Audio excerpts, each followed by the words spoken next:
Good morning, good afternoon, good evening, wherever you are in the world. Welcome to FPL Don't Panic. Just going to do a very quick wash up of game week 25 after the match this morning, as it was in New Zealand, Liverpool Villa, to finish up the game week. 107 points to finish on. Very happy with that. It's 90 something K rank rise up to 219 for the double game week. Very happy with that. Been through all the other players before, so won't do all of that again. But just going through sort of this morning's match, yeah, that really went overall pretty well. Trent obviously getting a goal just a couple of minutes before being taken off. Relief, but it was again similar with the clean sheet in the previous match where he got taken off and Liverpool conceded. So feel as though I've been a little lucky there with Trenton, but I deserved a bit of luck, to be honest with you, because I've been so bloody unlucky with him.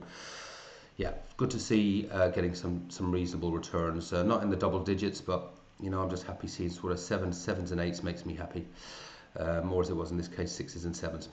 Very happy with that. Salah just doing his Salah thing. It's just an expectation now, isn't it? You know, just a goal and assist, goal. You expect a goal seems like a disappointment. Happily as well, it does feel like his points weren't hurting me this week, because the previous one, everything he scored was an absolute disaster for me. So that was good. Dango, Palmer, Bomo, blah blah blah. Watkins has been a real, just a little quietly achieving for me. No one's really been buying him. A few brought him in from this double, not enough, because his points were clearly over this double, were really key to the rank rise. I think not too many people still got him soon, and I'm pretty happy the way he's just pretty much returning almost every match for me for the last 6 or 7 weeks. I think there was one blank in there in about 7 or 8. Could be wrong on that. I won't be far off the mark. So yeah, you know, getting a goal in both those matches, absolutely, really pleased with that. And then the one that we lost some points there, obviously, but I don't. Again, it feels like it's been between the Moiser Emery's and the Slotters. I think it's Moiser Emery's 14, Slotters 13. So no damage done there really, but we do have a big question to ask about Slot for game week 26. But yeah, I'm really happy with that. We're, you know, it's pushing my averages up. It's pushing me closer, obviously, to that top 100k. I'll do a more detailed analysis at some point, but I'm actually, you know, I think quick look at it. Probably less than 20 points now outside of the top 100k. Whether it's achievable or not, you know, the chips are coming. The chips are coming, guys. So we'll see how that all plays out. But you know, that's certainly a good week, and fills me with hope. Coming game week though, let's have a look, because I do want to keep this one quick. I'm actually due on a tennis court in about a half an hour. Big team. There we go. Hopefully that comes up.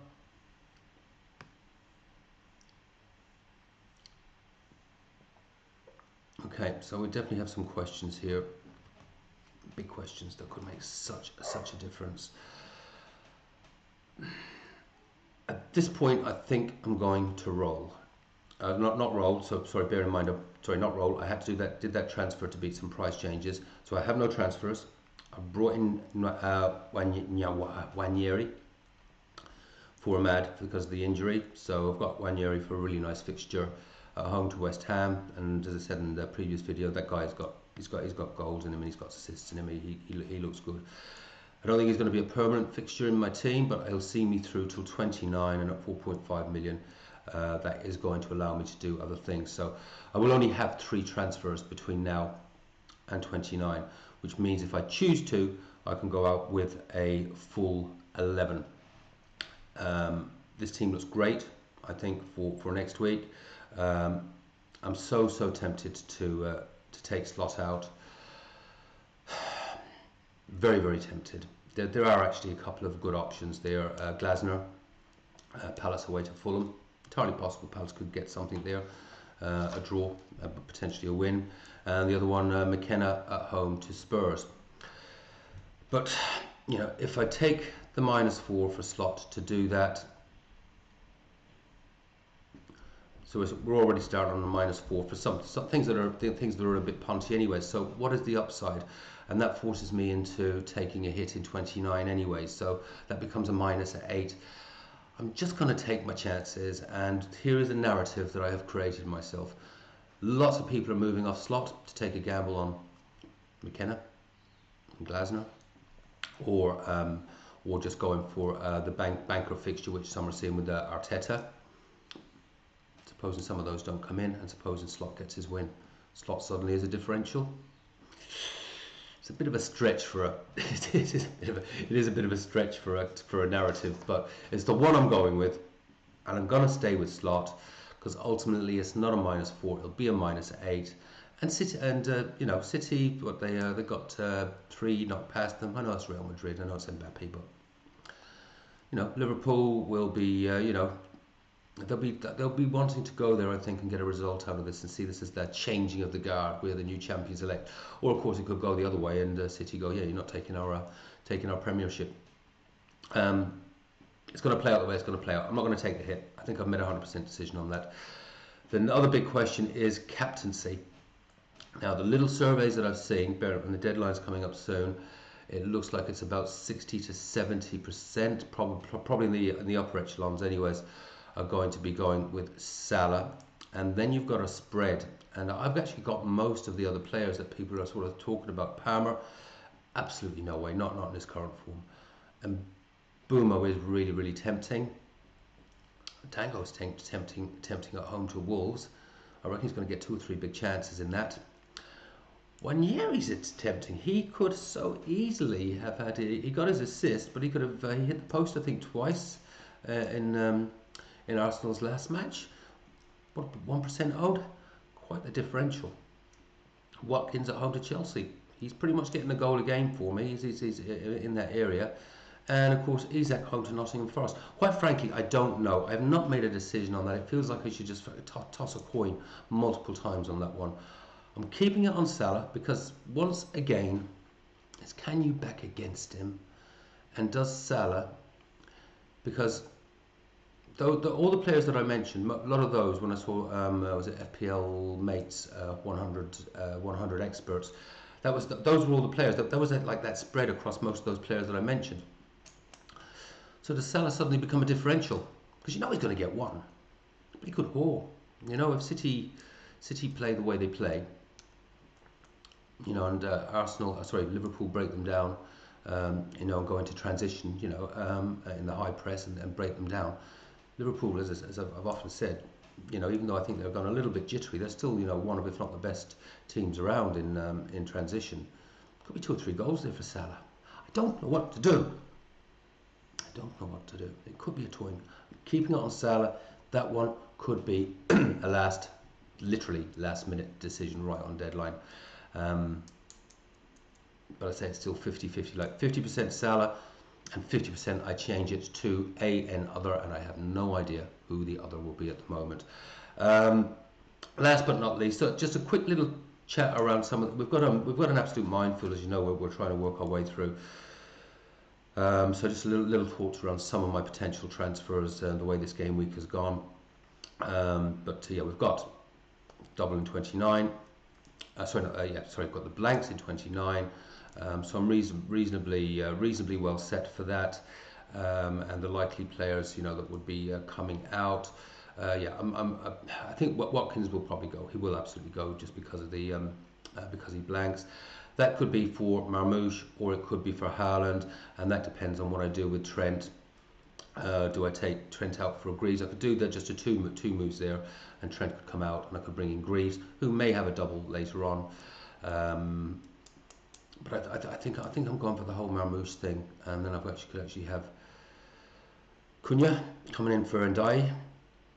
Marmoush. Now, no, I know we haven't seen much of Marmoush. What I did, I'm not going to talk about it now, but I looked at his previous club. I can't even remember the name of his previous club. I actually looked it up. The guy really is a baller. I know we've only got limited data on him here. he was scoring goals and assists for fun in his previous club, so I'm not surprised City have picked him up.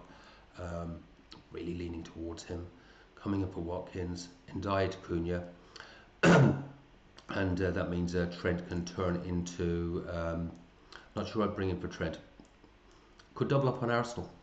Potential double up on Arsenal. But it allows a higher quality of player, and then but to leave myself in a position to get a few more transfer roles in. I'm actually not too bad. In fact, where I'd probably look towards maybe would be someone that would be doubling. No, I can't do that because Moonhouse Branks. I was thinking, yeah, Palace are likely to double. It's a bit of a minefield, isn't it? Yeah. So just run through what I think. Don't quote me on all of this. We know we've got the blanks in 29. We know we've got a double in 32 for Palace and Newcastle.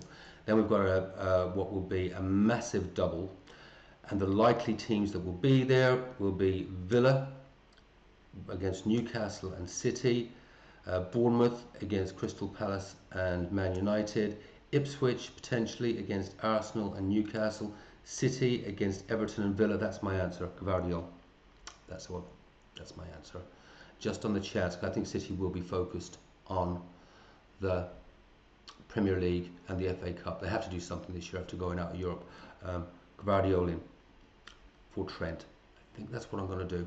We'll get a good City double up on players that I'm pretty confident should be starting or getting most minutes. United, Wolves and Bournemouth.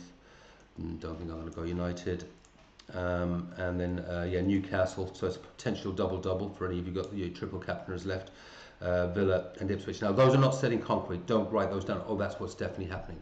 If those are sort of the projections.